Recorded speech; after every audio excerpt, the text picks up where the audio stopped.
Welcome back to Bullshit Creepypasta Storytime, where you're always guaranteed to walk away from the video confused, scared, and more likely than not, completely alone. And speaking of alone, I decided to watch Kamen Rider Shin by myself on Halloween.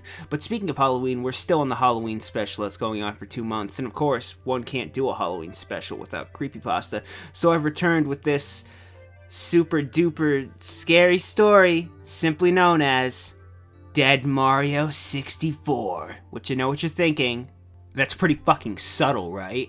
And I agree, it is. I'm sure the story is gonna be incredible. So let's just go ahead and get it over with. Super Mario 64 is a video game. I know that because I read it on the internet, but I honestly could not get into it. My friends always told me how amazing and great it was, but I just couldn't bring myself to play it. I didn't like how it looked, all N64-y, but I like games that are scary, such as Amnesia, The Dark Descent, or Slender, which, yes, really scary games like those 2 games, and only those 2 games. If nothing else, we know this man isn't Tom, because as horrible as Tom is, at least he wasn't a fucking hipster. He wrote this story at a Starbucks. Even at a young age, I watched scary movies, and sort of strayed from the bright and happy imagery. In school, I drew gruesome images of people being ripped to shreds, zombies eating brains, and many other disturbing pictures. Disturbing pictures that I guarantee you, everyone has drawn before. This guy did it first though, so he's super cool. Hipster. As crude as the drawings were though, my teachers always told me to leave the room. That wasn't for the drawing so much this constant urge to break out into story, but that didn't stop him, me, whatever perspective I'm reading this from. I continued and soon became somewhat insane. A little, kinda. We're not really sure, but I'm somewhat there. My mother, who was in the hospital... Oh, there's a hospital? When we get here. But mother forced father to take me to a counselor, and after a few weeks visiting the counselor, I began to feel normal again. I did well in school, no more scary imagery on paper. Everything else, sure, but this paper is doing great, and I even stopped playing scary games. All 2 of the scary games I ever played. Remember them? There's Amnesia and that other one. Scary stuff. I made new friends, and we all had good times. Oh my god, this is such a great story about video games. At the age of around 15, my friends began talking about this old N64 game called Super Mario 64. I asked them what it was, being the complete moron I am, and they told me it was a revolutionary game and I needed to play it. But I told them I wasn't interested, but they kept pushing and pushing until I gave up and gave in to peer pressure, you spineless fool! But whatever, I told them I'd give it a try. Went over to my friend's house later who gave me an extra copy. It looked beaten, but it was old. I decided to excuse it for now. Oh, Mr. Fancy Pants, Amnesia, Slender, scary games. My friend said it still worked fine though, and he also gave me a free N64 to play it on, but only for a week, so it's not really free. So that's great. He went home, plugged in the N64, and began. The game ran normally, but he didn't know it was a thing until half a minute ago, so what the fuck does he know? Oh, but the game ran normally, he thought, until something odd happened. The title said, "It's a me, ... and then there was a loud, piercing noise that lasted a second. Stopwatch is out just in case, but it left a ringing in his ears. Now it's third person. Actually, it was third person for a couple sentences. Sorry, guys. Then Mario's head showed up and stared directly at him. You know, like normal. His friend said that you could tinker with his face on the main screen, which, way to break out the word tinker. Never see that. But he clicked the A button on his face. Wait, Mario didn't respond. He clicked A again. Nothing, A, nothing, A, nothing, A. It disappeared. Because, I mean, wouldn't you want to get away from this moron, too? The head vanished. It didn't surprise him, for he thought it was normal. Just stringing words along into things that barely represent sentences, he continued to the file select, and there was only one with any data. Dead Mario, it said with stunning plot point boldness. He tried clicking on a new file, but when he did, the loud noise played again. Oh shit, again? There was already a loud noise that I missed? Fuck, I forgot. The story's so good that I'm losing myself in it. Oh, but it forced him to play Dead Mario. He chose the file while being forced, and it started immediately. Yes, I know, the concept of a game starting when you start it is a very foreign concept, so let's not dwell on it for too long. He was in Peach's castle, but there was no Toad, no light, and only one door. The door was at the top on the stairs. Yes! We got a typo! The story's a winner in my book.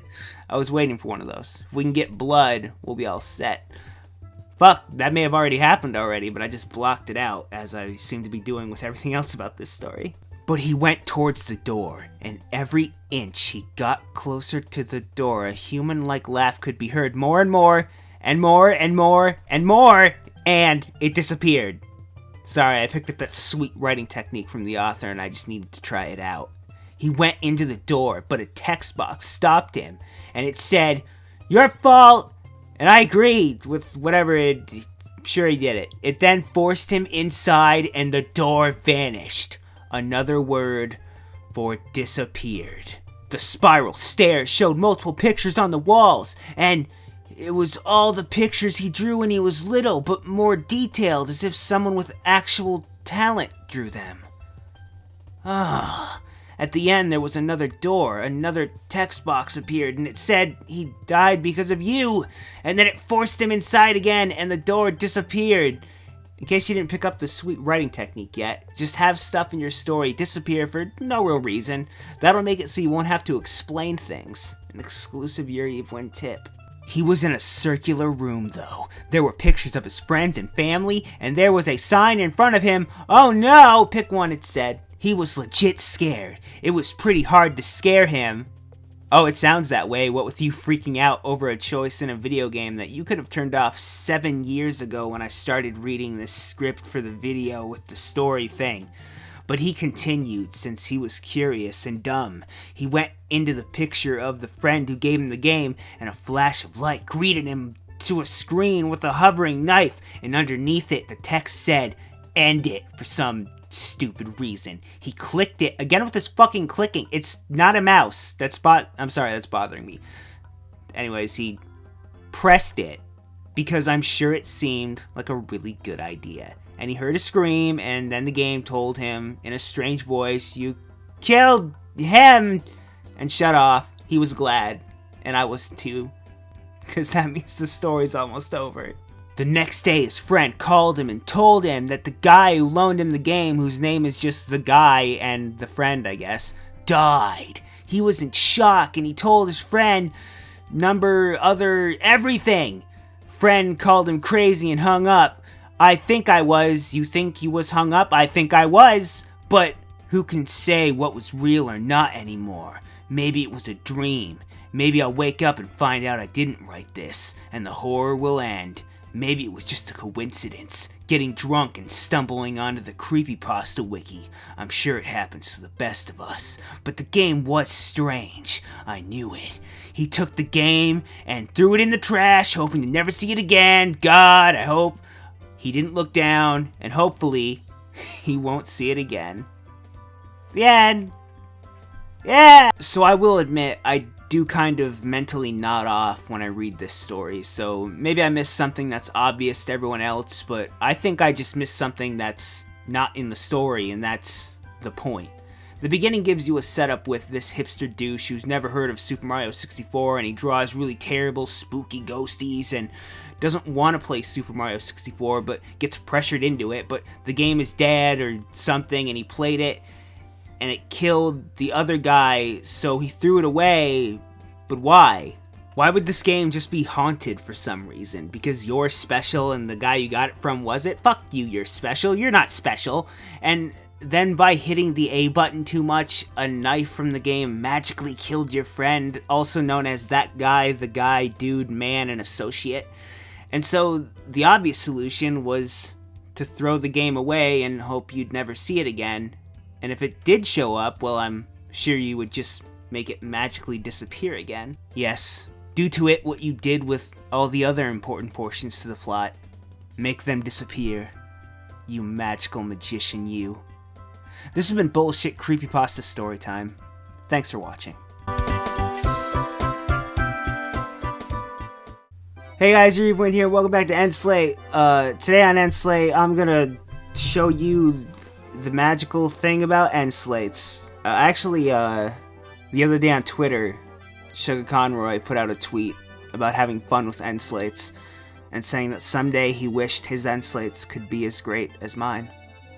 I will take you under my wing and show you the way of rambling on nonsensically, not writing a script and talking over and over again. And it will be magical. So hi guys, it's Endslate. What's up? I'm gonna do Endslate things. Do you guys see what's going on? Oh wait, did anything important happen that I have to talk about? Nope. Anyways, top of the screen, there's two videos that I would like you guys to check out if you want to. One is the video I did last on this channel, Endslate skills. Last on this channel, as always, not scripted. Last video I did on this channel, which was the gaming mysteries on the beta of Resident Evil 5, which I don't think a lot of people saw because I didn't end up actually posting until fucking 12-ish, something like that. Or people just don't like Resident Evil. Or the video, I don't know. But I hope you guys liked that video. And I hope you guys like this video, by the way. The video we just did about the Bullshit Creepypasta Storytime, continuing the Halloween thing. I forgot to mention that. I hope you guys enjoyed it. But I hope you guys enjoyed both videos. And then the other video I'd like to recommend is part 4 of my Let's Play on Corpse Party over on the Gameplay channel. People say that's the part where things start to pick up, or maybe it was part 3. I'm going to link to part 4, because I think it's part 4. Because part 4, I think it's the butt cream episode, which is really probably the best episode I can think of. Butts seem like a running theme in that game, honestly, after just finishing Chapter 2. So, I don't know. But, yeah, there's that. And then the bottom of the screen. And I kind of want to change this up a little bit. Because I get a lot of people who send me messages and comments on things that aren't videos, and they're telling me, why aren't you more popular? And I never really have an answer for them other than it's because I don't really let it happen, more or less. If you think about it, like, even by doing these Endslates, I'm still very, like, nonchalant about the, hey guys, you should do stuff! Because I don't know, I never wanted to seem like that dude, and I still don't want to seem like that dude. So, to put it in a not crappy way, I guess it goes without saying that, if you were to like the video or share it or whatever it is people have other people do with videos that I don't know about, I'd appreciate that, because that helps out the channel in question, and that's how they grow. And if you like the videos and you would like to see more, sorry, I record these live, of course, I'd appreciate that. If you didn't, then you don't have to. Of course, the choice is always yours. Never going to. God, I'm always going to cough, apparently. Fuck. But, yeah. So, hope you enjoyed the video. Would appreciate like, subscribe, but won't force it on you. No, I'm not pregnant. A couple people have been asking. I'm not pregnant yet, guys. Not yet. Hopefully never, because that would fucking blow science's mind. I'm not saying it hasn't been done. I'm just saying that there are steps you would have to take. The point is, I don't like kids. Next time on Endslate, who knows what we're going to talk about? Children? Probably not. Hopefully not. I don't like kids. Bye, guys. Hope you enjoyed the video. I gotta go. Bye.